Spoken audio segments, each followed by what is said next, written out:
ஓம் நமச்சிவாய. திருச்சிற்றம்பலம். சிவாய நமக. சிவசிவாய நமக.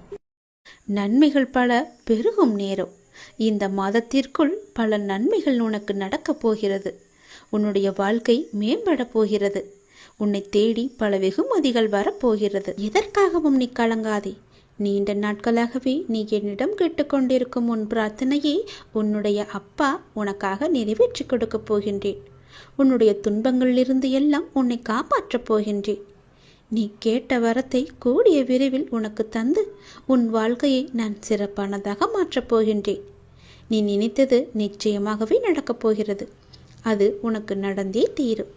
உன்னுடைய மனக்கவலையின்றி இன்று தீபம் ஏற்று. எனக்காக ஒரே ஒரு தீபம் உன்னுடைய வீட்டில் ஏற்றிவை.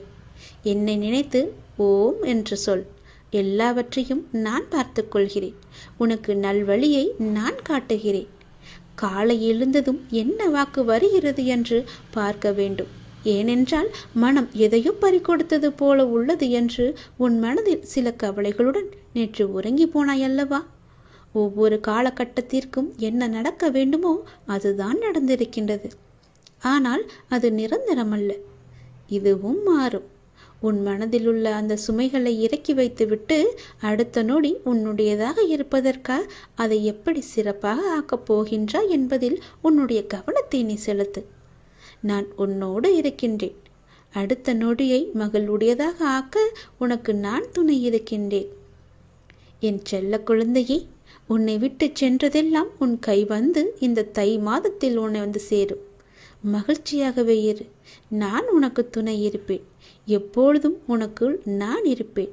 என்னுடைய நாமத்தை மட்டும் நீ சொல்லிக் கொண்டே இரு.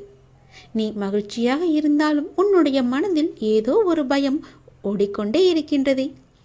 எதற்காக அது தேவையற்ற பயம். உன் வாழ்க்கையில் நல்ல மாற்றங்கள் ஒவ்வொன்றாக நடக்க ஆரம்பம் ஆகிவிட்டது. பயம் உனக்கு எதிர்மறை எண்ணங்களை மட்டுமே தரும். அந்த பயத்தை நீ தூக்கி எறிந்துவிடு. உன்னுடைய மனதை நீ எப்பொழுதும் நேர்மறையாய் மட்டுமே வைத்துக்கொள். அதில் எதிர்மறையை உட்புகுத்தி விடாதே. அதை தடுத்து நிறுத்த வேண்டிய பொறுப்பு உனக்குள் தான் இருக்கிறது. அதை நீ மட்டுமே செய்ய முடியும். நீ நினைத்தால் கண்டிப்பாகவே முடியும். அந்த எதிர்மறை எண்ணங்கள் உன் செயல்பாட்டை எல்லாம் தடுத்து உன்னை தோல்வியில் சென்று அடைய வைத்துவிடும். முதலில் அந்த பயத்தை விடு. நல்லதை நினை. உனக்கு நன்மைகள் மேலும் மேலும் பெருகி கொண்டே இருக்கும். உன்னுடைய வாழ்க்கை உயரும் நேரம் இது. நீ வாழ்வை எப்போது குறை சொல்லாமல் ஏற்றுக்கொண்டாயோ, வினையை எப்போது நீ புரிந்து கொண்டாயோ, அப்போதே பல மாறுதல்கள் எல்லாம் உன்னுடைய வாழ்வில் நடக்க ஆரம்பித்து விட்டன.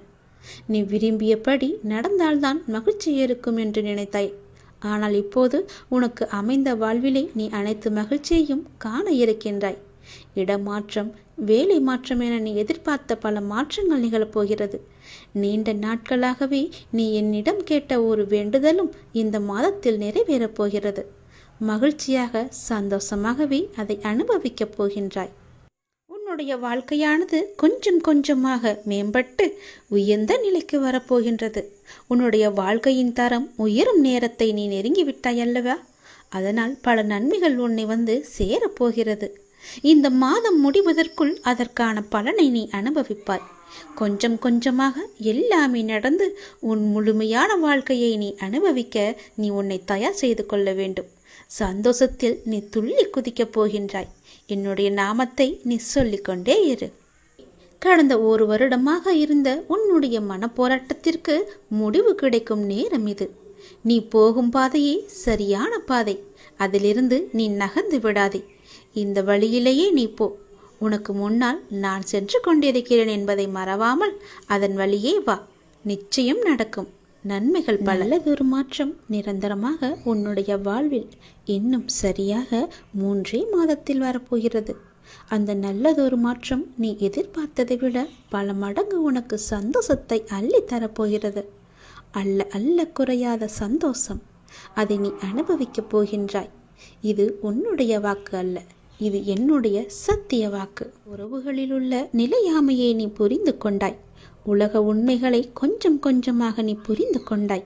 அடங்காத மனத்தினை என் நாமத்தால் அடங்க வைத்து நீ இப்போது பயின்று வந்து கொண்டிருக்கின்றாய்.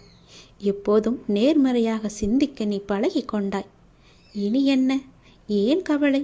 இந்த வாழ்க்கையை கடப்பது உனக்கு எளிதாகவே இருக்கப் போகின்றது. இனி உனக்கு வழிகாட்டியாக நானே உன் கூடவே வரப்போகின்றேன். உன் கர்ம வினையை தீர்க்க வைத்து இந்த வாழ்வை நீ நிம்மதியோடு கடக்க நீ என்ன செய்ய வேண்டும் என்பதை அவ்வப்போது உனக்கு நான் குறித்து கொண்டே இருப்பேன். குறிப்பால் உணர்த்தி கொண்டே இருப்பேன். நீ தயங்காமல் முன்னேறு. நான் உன்னுடன் எப்போதுமே இருப்பேன். உனக்கு எல்லாவற்றையும் புரிய வைத்து உன்னுடைய வாழ்க்கையை செம்மையாக மாற்றி காமிக்கின்றேன். கடந்த 1 வருடமாக இருந்த உன்னுடைய ஒரு மனப்போராட்டத்திற்கு இப்போது முடிவு கிடைக்கும் நேரம். உன் மனம் 1 வருடமாக பட்ட பாடு எனக்கு தெரியாதா? எத்தனை அல்லல்கள் பட்டிருக்கிறது, எத்தனை துன்பங்களை சந்தித்திருக்கிறது, எத்தனை கஷ்டங்களை அது அனுபவித்திருக்கிறது. எல்லோற்றுக்கும் ஒரு முடிவு கட்டப் போகின்றேன். உன்னுடைய பொறுமைக்கு பலன் கிடைக்கும் நேரம் இது. நீ இதுவரை கடந்து வந்த பாதையில் நீ பட்ட கஷ்டங்களுக்கு ஒரு முடிவு காணப்பாய். யார் உன்னை கைவிட்டாலும் உன் நம்பிக்கை உன்னை கைவிடாமல் உன்னை இவ்வளவு தூரம் அழைத்து வந்திருக்கின்றது. நான் நம்பும் என்னுடைய அப்பா என்னை காப்பாற்றுவார் என்ற நம்பிக்கை உனக்குள்ளே ஆழமாக பதிந்திருக்கிறது. அதுவே உன்னை இத்தனை தூரம் பாதுகாப்பாக அழைத்து வந்திருக்கிறது தெரியுமா? அந்த நம்பிக்கையோடு சேர்ந்த நேர்மறை எண்ணங்களும் அது எல்லாமே கூடி உன் வாழ்வின் பொன்னான தருணங்களை அது உனக்கு உருவாக்கி தரப்போகிறது. மகிழ்ச்சியாகவே இரு. உன்னுடைய வாழ்க்கை சரியான திசையில் நகர ஆரம்பித்திருக்கிறது. அது சரியான வழியில்தான் போய்கொண்டிருக்கிறது. அதை மாயை என்ற வலையில் நீ சிக்கிக்கொண்டு மாற்றி போக நினைக்காதே. அது தவறாக விடும். நான் சொல்வதை கேள். உனக்கு நல்லது நடக்கப் போகிறது. எத்தனை வருடங்களாக நீ தவித்து கொண்டிருந்தாய். எவ்வளவு மனப்போராட்டங்களை எல்லாம் அனுபவித்து கொண்டிருந்தாய். சந்தோஷத்தையே நீ மறந்து விட்டாய். அவ்வளவு துன்பங்களை நீ அனுபவித்து விட்டாய் அல்லவா? அது எல்லாமே இப்போது முடியப் போகிறது. சந்தோஷமாக நீ உன் வாழ்க்கையை ஆரம்பிக்கப் போகிறாய். உனக்கு துணையாக உன்னுடைய அப்பா நான் இருக்கும்போது எதையும் கவலைப்படாதே. எதை பற்றியும் நீ சிந்திக்காதே. மகிழ்ச்சியாகவே இரு. நிறைய மகிழ்ச்சியான தருணங்கள் இனி ஒன்றின் பின் ஒன்றாக உன்னை நோக்கி வந்து கொண்டே இருக்கிறது. இதுதான் சரியான திசை. யார் எது சொன்னாலும் அதை காதில் வாங்காதே. அங்கு உன்னை பயமுடுத்துபவர்கள்தான் நிறைய பேர் இருப்பார்கள். அவற்றையெல்லாம் நீ காதில் வாங்காமல் நீ போகும் பாதையே சரியான பாதை என்று நகர்ந்து போய்கொண்டே இரு. இதற்காகவும் நீ அதிலிருந்து பின்வாங்கக்கூடாது. எனது கருவூலம் உனக்காகவே நிறைந்து இருக்கிறது. எவனுக்கும் அவன் விரும்புவதை நான் அளிக்க முடியும். ஆனால் நான் கொடுப்பதை பெற்றுக்கொள்ளும் தகுதி அவனுக்கு இருக்கிறதா என்பதை நான் கவனிக்க வேண்டும். என்னை கவனத்துடன் நீங்கள் கேட்பீர்களானால் நீங்கள் உண்மையிலேயே நன்மை அடைவீர்கள். இந்த கோவிலில் அமர்ந்து கொண்டு நான் உண்மையை தவிர வேற எதையும் பேசவில்லை. உனக்கு எது வேண்டுமோ அதை என்னிடமிருந்தே பெற்றுக்கொள். உனக்காகத்தான் நான் அதை என் கருவூலத்தில் வைத்திருக்கிறேன். இறைவனின் மீது நம்பிக்கை வைத்து நமக்குள் இருக்கின்ற தன்னம்பிக்கையை இழக்காமல் மிகுந்த உத்வேகத்துடனும் நேர்மறை சக்தியுடனும் கண்டிப்பாக வாழ்வில் நான் வெற்றி பெறுவேன் என்கிற வைராக்கியத்துடன் உழைத்தால் இலக்கை நோக்கி அடைவது எளிது. சிந்தித்துப்பார். வீழ்ந்தாலும் எழுவேன், உதயமாகும் சூரியனை போல பிரகாசமாய். நான் வீழ்ந்து போனாலும் என் முயற்சியால் மீண்டு வருவேன். எனக்குள்ளே ஒருவன் இருக்கிறான். அவன் பெயர்தான் தன்னம்பிக்கை. நீங்கள் வைரமாக இருந்தாலும் தகுதியற்றவர்களின் கையில் கிடைத்தால் கூழாங்கல்தான். அதுவே நீங்கள் கூழாங்கல்லாக இருந்தாலும் தகுதி உள்ளவர்களின் கையில் கிடைத்தால் அது வைரமாக மாற்றப்படும். அப்படிதான் நீங்களும் மாற்றப்படுவீர்கள். சேரும் இடம் பொறுத்தே வாழ்க்கை அமையும். உங்களுடைய முயற்சியை நம்பிக்கையுடன் செய்யுங்கள். உங்களுக்கான சரியான நேரம் வந்து கொண்டிருக்கிறது. உங்களின் முயற்சிக்கான பலன், நல்ல பலன் நிச்சயமாகவே உங்களுக்கு கிடைக்கும். உங்கள் நம்பிக்கையே உங்களுக்கு மாபெரும் சக்தியாகும். செல்வங்கள் இருந்தால் மட்டுமே செல்வ ராஜாவாக முடியுமா? சொல்வளங்கள் இருந்தால்தான் செயலில் வடிவங்கள் காண முடியும். செல்வத்தை வைத்து புறத்தை அலங்கரித்துக் கொள்ளலாம். அகத்தை நீங்கள் சொல்வதையெல்லாம் நல்லதாகவே சொல்லுங்கள். செல்வதை பார்த்து பின்னே படை வர வேண்டும். நேரமும் வாய்ப்பும் எல்லோருக்கும் எப்பொழுதும் இருந்து கொண்டேதான் இருக்கின்றன. முயற்சி எடுப்பவர்கள் மட்டுமே தாங்கள் நினைத்ததை அடைகின்றனர். தடைகளையே உற்று பார்த்து கொண்டிருக்காதீர். அதனால் உங்களால் எதையுமே செய்ய முடியாமல் கூட போகலாம். இவ்வளவு பெரிய தடை இருக்கிறதே, எப்படி நம்மால் தாண்ட முடியும் என்று யோசித்து நின்று விடாதீர்கள். அதற்கான முயற்சியை செய்யுங்கள். குறிக்கோளை உற்று பாருங்கள். தடைகள் எல்லாமே மறைந்துவிடும். உத்வேகம் தானாக வரும். வாழ்க்கை குத்துச்சண்டை போன்றது. விழுந்தபோது தோல்வி அறிவிக்கப்படுவதில்லை, எழாத பொழுதுதான் தோல்வி அறிவிக்கப்படுகிறது என்பதை நீங்கள் மறந்து விடாதீர்கள்.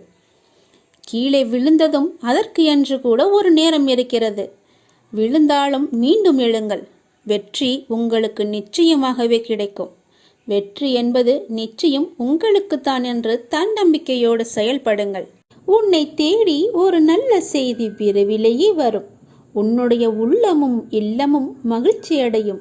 இந்த அப்பாவின் வாக்கு தவறுவதே கிடையாது. ஐயனே, கண் திறந்து பாரப்பா.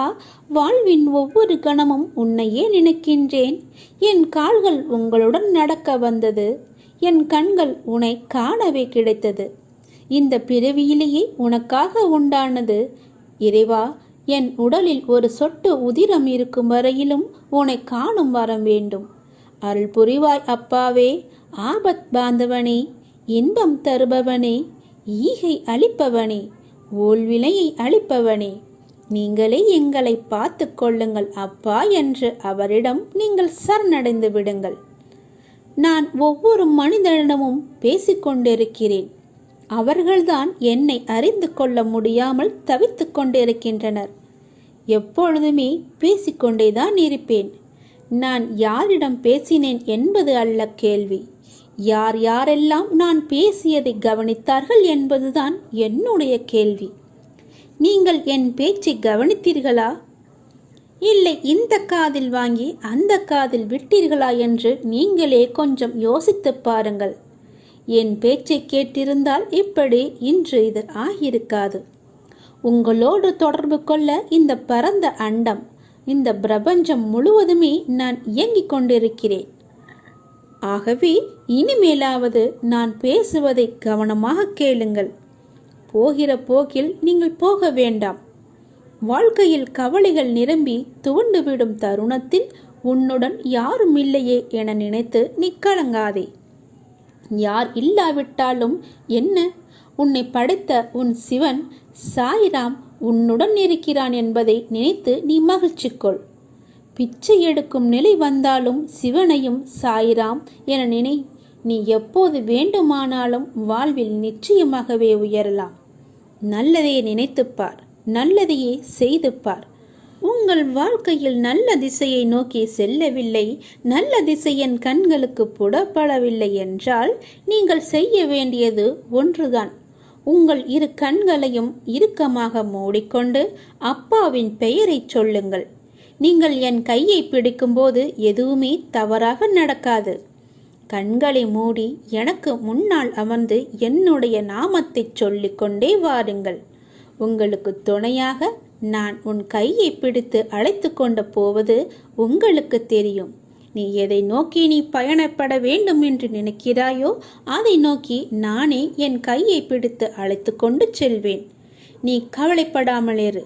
இனிமேல் உனக்கு எல்லாமே ஏற்றமாகத்தான் இருக்கப் போகிறது. நான் உன் கையை இறுக்கமாகவே பிடித்துக் கொள்கிறேன். நீ என்னை விட்டு விடாதே. நீயும் என்னை இறுக்க பிடித்துக்கொள். உனக்கு துணை நான் தான். யாரையும் அலட்சியப்படுத்தும் மனப்பான்மை கூடாது உனக்கு. அனைவரிடமும் கண்ணீர்த்துடன் நடக்க வேண்டும். மனதில் எழும் ஆசைகளை சீர்படுத்தி கொள்ள வேண்டும். தேவைகளை அதிகப்படுத்தி கொள்ளக்கூடாது. குடும்ப கடமையை சரிவர நிறைவேற்றாமல் பெருமைக்காக சமூக சேவையில் ஈடுபடுதல் கூடாது. போட்டி மனப்பான்மை இருக்கும் வரையில் யாருக்கும் மன நிறைவும் மகிழ்ச்சியும் உண்டாகாது. கடவுளை நினைத்து செய்யும் எந்த செயலுக்கும் பயன் அதிகம் உண்டு. அறியாமல் செய்தாலும் அதற்கு பலன் அளிக்கிறார் என்பதை நீங்கள் உணர்ந்து கொள்ளுங்கள். உனது இரக்க குணம் பிறருக்கு உதவ வேண்டும் என்கின்ற உன்னதமான உன்னுடைய மனம் இந்த நிலையிலும் பிறர் கஷ்டப்படுவதை காண சகிக்க முடியாமல் நீ ஓடிச் சென்று உதவுகின்ற மனம், இருக்கும் இடத்திற்கு உண்மையாக விசுவாசத்துடன் நடந்து கொள்ள வேண்டும் என்ற நேர்மை, நீதியை நேர்மையை பின்பற்ற வேண்டும் என்று நினைத்து அதன்படி நீ நடந்து வந்து கொண்டிருக்கிறாய். அப்படியெல்லாம் நடந்து வந்ததால் தான் எனக்கு இப்படி ஒரு நிலைமை வந்துவிட்டதா என்று கூட நீ யோசிக்கிறாய். ஏன் அப்படி நீ யோசிக்கிறாய்? கெட்டவர்களும் கெடுமதி உள்ளவர்களும் நன்றாக இருக்கும்போது நல்லவனான எனக்கு மட்டும் ஏன் இவ்வளவு கஷ்டங்களை தருகிறாய் என்று என்னிடம் கேட்கிறாய். கஷ்டத்தை மட்டும் ஏன் நீ எங்களுக்கு பரிசாக தர வேண்டும் என்று நினைக்கிறாய்? உன்னை போன்ற நல்லவர்கள் இப்படிதான் புலம்பிக் கொண்டு இருக்கின்றனர். நல்லவர்கள் என்றுமே தோற்பது இல்லை. உனக்கு கஷ்டத்தை ஏற்படுத்தியவர்கள் இப்போது நன்றாக இருப்பது போல தோன்றும். இது இன்றோ நேற்றோ தொடங்கி நடந்து வருகின்ற விஷயம் அல்ல. காலம் காலமாக நல்லவர்கள் புலம்புவது ஒரு தொடர்கதையாகவே போய்விட்டது. நல்லவர்கள் தங்களது எஞ்சியுள்ள கர்ம வினைகளையும் தீர்த்துவிட்டு முற்றிலும் சந்தோஷத்தை பெறுவதற்கே கஷ்டத்தை அனுபவிக்கிறார்கள். நான் உன்னிடம் பிரதட்சியமாகவே விளங்க இந்த தற்காலிகமாக நடக்கும் கஷ்டம். ஏனெனில் நான் நல்லவர்கள் மனதில் மட்டுமே என்னால் வாழ முடியும். கெட்டவர்கள் மனதில் என்னால் ஒரு நொடி கூட இருக்க முடியாது. இப்படி உன்னை கஷ்டப்படுத்தி நான் வாழ்வதால் என்ன பலன் என்று நினைக்கலாம்? நான் உன்னை பக்குவப்படுத்தி பெருமைப்படுத்துவதற்கு இதை உனக்கு வரப்பிரதாசமாக கொடுக்கிறேன். குந்தி தேவி, கிருஷ்ணா நன்மைகளை பிறருக்கு கொடு, உன்னை எப்போதும் நினைத்து கொண்டிருக்க துன்பம் ஒன்றையே எனக்கு கொடு என்று வேண்டினாள். அப்படி கேட்ட குந்தி தேவி கெட்டு போனாளா? அவளது பிள்ளைகளால் தர்மம் தலைக்கவில்லையா? எந்த சூழலிலும் மக்கள் மதிக்கின்ற தாய் என்ற சிறப்பு அவளுக்கு கிடைக்கவில்லையா? அதே போலதான் உன்னுடைய தகுதிக்கும் தாங்கும் சக்திக்கும் ஏற்பத்தான் கஷ்டத்தை நான் தருகிறேன். இதை உன்னால் சமாளிக்க முடியும். சோர்வு எதற்கு? அது உன்னை பலவீனப்படுத்தி சிந்தனையை முடக்கும், செயலை குறைக்கும், மந்த புத்தியை உண்டாக்கும். இதற்காகவா நான் உனக்கு கஷ்டத்தை கொடுத்தேன்? இந்த நேரத்தில் நீ வேகமாக செயல்பட வேண்டும். உனக்கு ஏற்பட்ட துயரங்கள் எல்லாமே முடிந்துவிட்டது. இனி நல்லதே நடக்கும்.